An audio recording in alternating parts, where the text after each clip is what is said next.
Welcome into Stone Cold Stros, episode 25 of season 2. I'm Brandon Strange. I'm joined by Charlie Polillo and Josh Jordan. Charlie writes weekly for sportsmap.com. Follow him on X at Polillo. Read Josh's work daily on sportsmap.com. Follow him on X at Josh Jordan 975. One quick show note. We will be live tomorrow at 5 p.m. on YouTube for a trade deadline reaction, win, lose, or draw. We're going to be right here at 5 p.m. to talk about all the moves, and hopefully there will be some.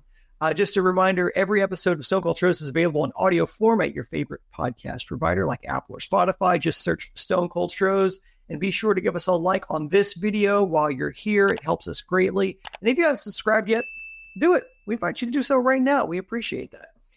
Gents, we got to see one of the most anticipated matchups this weekend, and I'm not talking Deadpool and Wolverine. I'm talking Astros-Dodgers, which, much like Deadpool lived up to the billing, Houston takes the series with dramatic fashion on Saturday with that Breggy walk-off. A little disappointing that Jordan seemingly was MIA all weekend, just 1 for 11, but no worries because Houston's cleanup hitter cleaned up. Yair Diaz, 6 for 12 with a homer, a triple, and 3 RBI. Great job, young man, and I'm still not compelled to thank Dusty Baker. Houston maintains their percentage point lead over Seattle, while Texas loses ground after being swept in Toronto. Yikes. So let's start with this, guys. Was this a statement series win for Houston? No.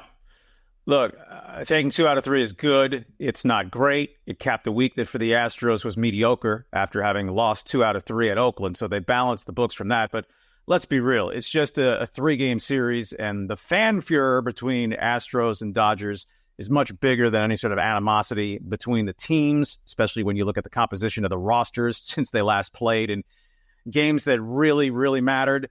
And the Astros without Kyle Tucker, well, the Dodgers without Mookie Betts, they lose Freddie Freeman, all the best to his child, and then they sit Will Smith in the Sunday game, day game after night game, their catcher. So Ohtani was the only one of their 4 stars to answer the bell all 3 games in the series. But the best takeaways for the Astros, Framber Valdez has it rolling now, and he is critical as the most reliable starter to hold up, I think, going the distance the rest of the way. Hunter Brown continues to be magnificent, but he has to take it to the finish line. Framber has done that before over 6-month regular seasons. Then you have the concern over Ronel Blanco, who, the slippage, it's not off a cliff, but it's there. The command has tailed off some. And then Arrighetti, by Arrighettian standards, it was a good start. It meets that loose definition of quality start, but he lowers his ERA to the mid 5.5s. He remains a problem. Jake Bloss remains a problem. As in the traditional use of the term TikTok, right? 5 o'clock Tuesday is approaching, and the Astros have yet to do anything, while the Mariners have gotten better. The Orioles have gotten better. The Yankees have gotten better.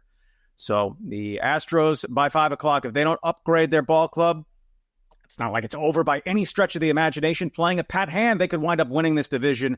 But the idea that, they're obviously going to win this division, they're obviously going to make the playoffs, no. So Dana Brown's saying the right stuff, but in the end, in a results-driven business, he needs to make a deal. And as for the Dodgers series, my other Saturday, one of their best couple wins of the whole season, and I thought a fun juxtaposition the way it worked out.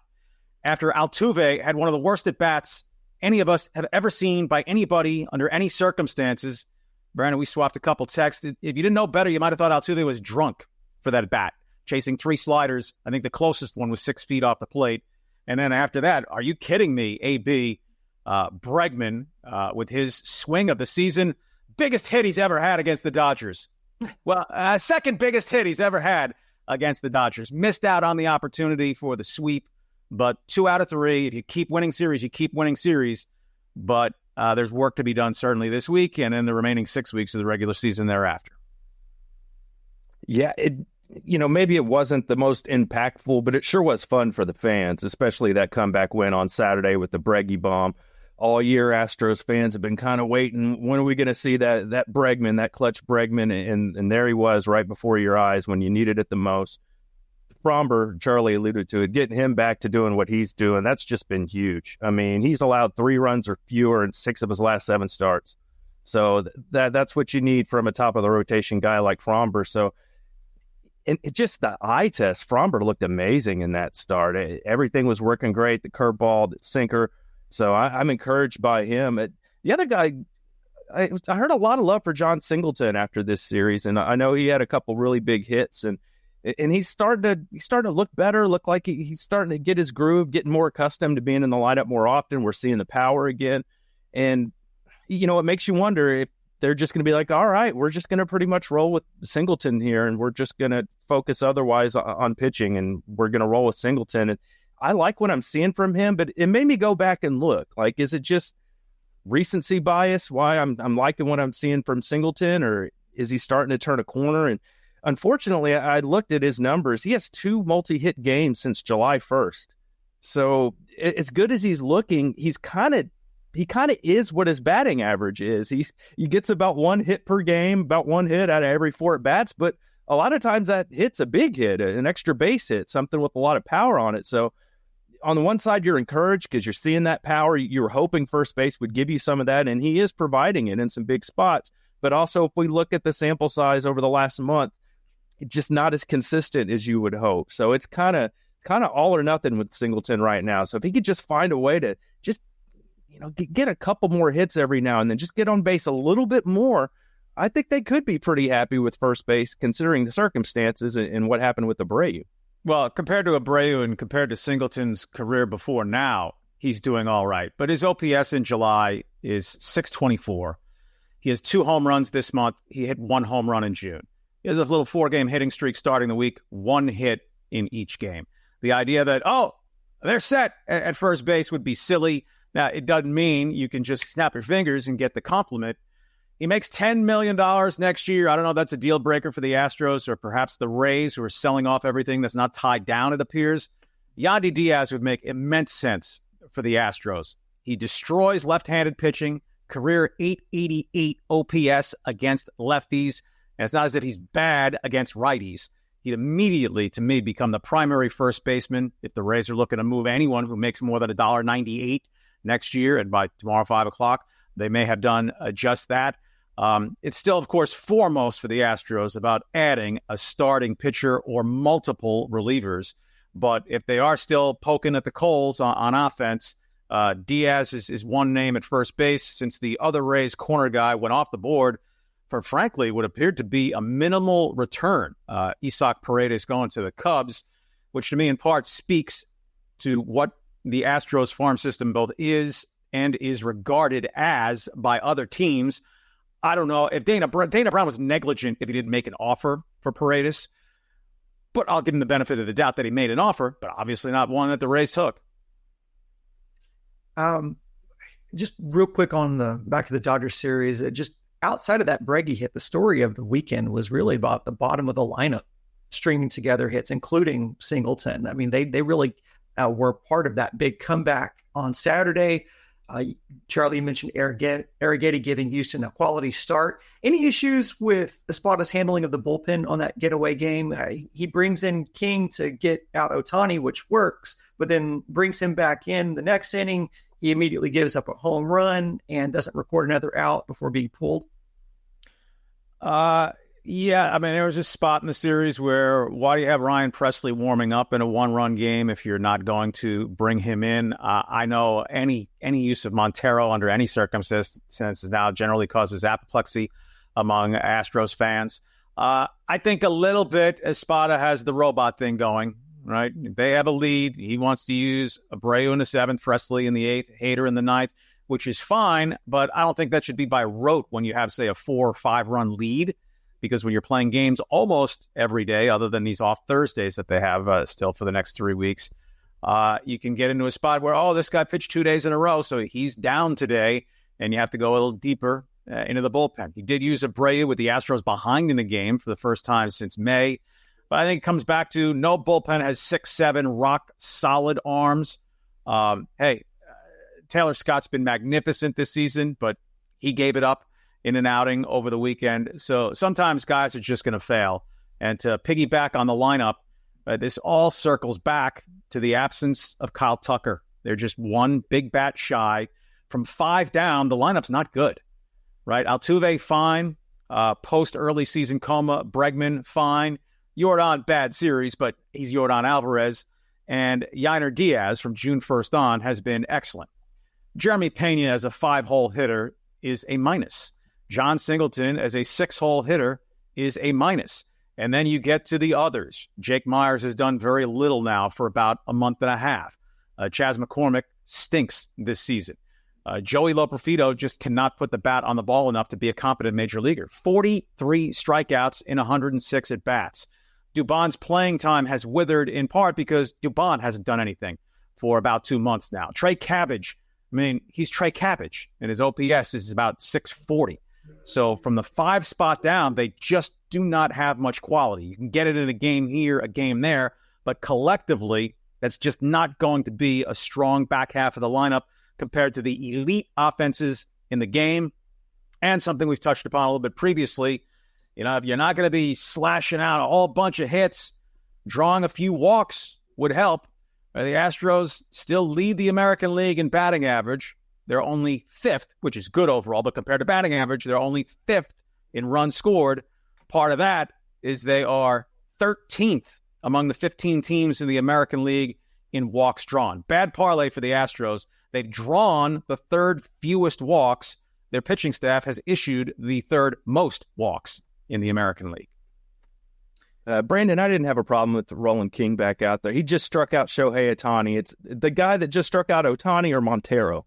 So I'm just, you take the best chance. Sometimes it's going to work, sometimes it's not. So anytime I can avoid Montero in a game that's even somewhat close, I'm going to try and avoid him. I remember a couple months ago that they were up by, a lot of runs, like 5 runs or 6 or, like more than 5 runs. And Montero came in, and I think they had to bring in Abreu or Presley or something like that because the game got so close. It's escaping me which game that was, but Montero can't even be trusted in a game where you're up by 5 runs in the 9th inning. So, it's unfortunate.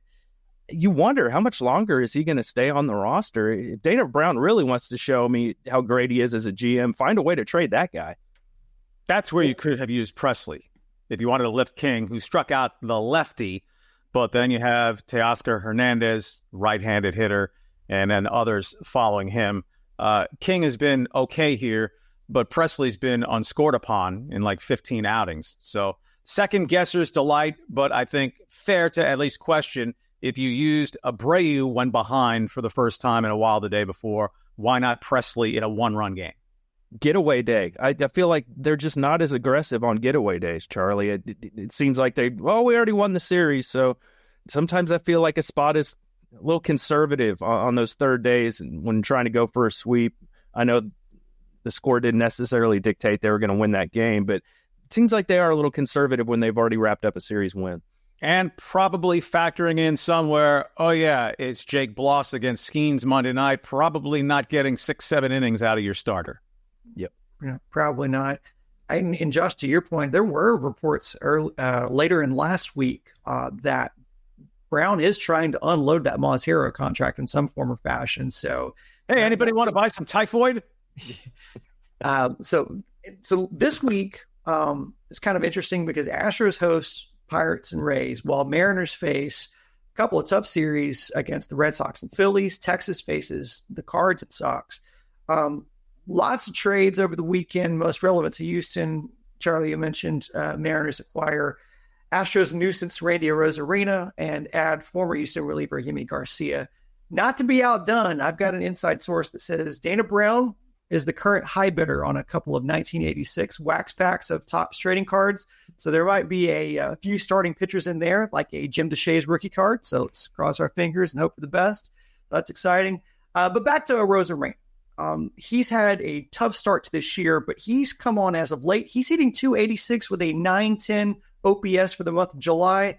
His career numbers aren't as scary as that, but certainly it is a get for Seattle, especially since Julio, once he comes off the IL with that ankle sprain, this will look to be a much better offense. We said on this show last week, and I think the week before, that Seattle needs to add at least a couple at bats to the lineup, but that's a good start. How does this, as it stands right now, if at all, change the current competitive landscape in the AL West race? Oh, it changes it, but it doesn't totally flip the script. It doesn't make the Mariners the clear favorite or anything like that. But Arozarena is a good player.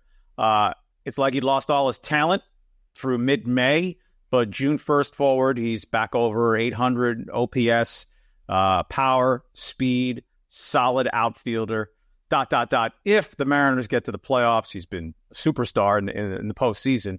If I'm a Mariners fan, I'm asking, like, as an Astros fan, you're saying, hey, you couldn't top that Cubs offer for Isaac Paredes, who'd have been a fab fit in the M's lineup also. I think Seattle will have missed out if it does not add another bat by the deadline. But Arozarena is a boost. They're banking on Julio getting back and, of course, performing. Jorge Polanco, who has been miserable most of the season, had a 2-home-run game over the weekend. Granted, it was against the White Sox. So, the Mariners applied a little bit of a tourniquet. They don't get to play the White Sox every game for the rest of the season. And Brandon, you mentioned in the schedule this week, it cuts in the Astros' favor on paper, of course. We'll see who's left on that Rays roster when Tampa gets here, but they will bring credible pitching because they always do. Houstonian and Shane Baz probably going to start one of those games for the Rays.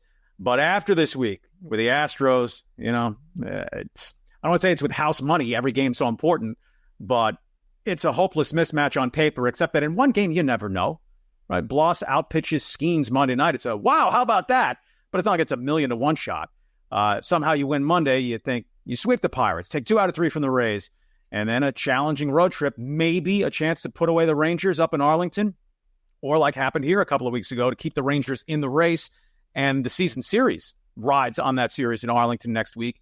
Then the Astros, the first of 2 series with Boston. The first one up in Fenway Park, and then they go to St. Petersburg, which has been a house of struggle for the Astros over the years. So, if the Mariners add another impact bat, and the Astros do not add some pitching or a bat that makes you go, hey, that moves the needle at least somewhat, the Astros are not the favorites in this division any longer. I'm not saying that they're way in the rearview mirror of the Mariners, but Seattle's gotten better. Even Ryan Stanek out, Yimi Garcia in a swap of ex-Astros relievers for the Mariners bullpen the way it nets out.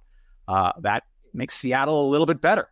And when you're tied, like I said, 8 weeks ago after this Astros homestand, incremental improvement matters so much more when you're down to the final 50, 55 games of the season than if you were taking the broad view of, all right, we're in week 1 of 162 games, right? A game here, a game there. They all count the same out of 162, but you're basically now playing a 55, 57 game season.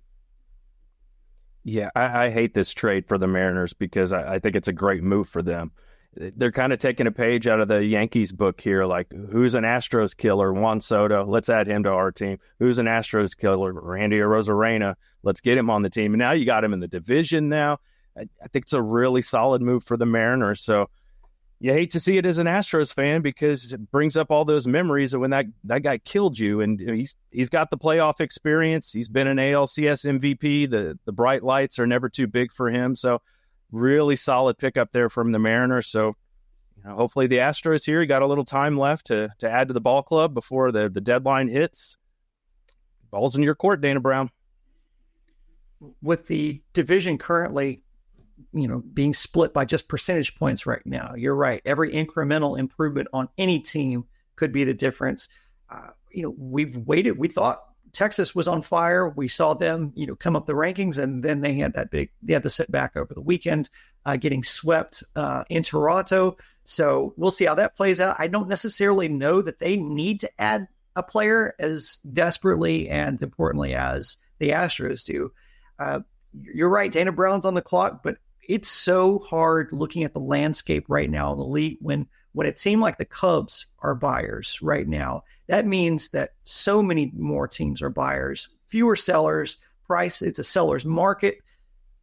It's just going to be very interesting to see what Dana Brown can get done by the deadline, what kind of ads they can make, and how impactful that will be. Because if you're rolling with this team right now, it's going to be a shaky proposition as we roll to the end of it. And it's a good reminder right now, is that we are going to be live again. We're going to be live tomorrow, Tuesday, 5 p.m. Central, for our trade deadline reaction. So you can come back here on YouTube and watch that here. We're going to cut this show short a little bit because the rest of it's going to age like avocados, given the likelihood of more deals happening. So we'll cut it here. That's it for this episode of Stone Cold Stros. Again, make sure you like the video, subscribe to the channel, join us tomorrow at 5. We'll talk to you soon. Go Stros!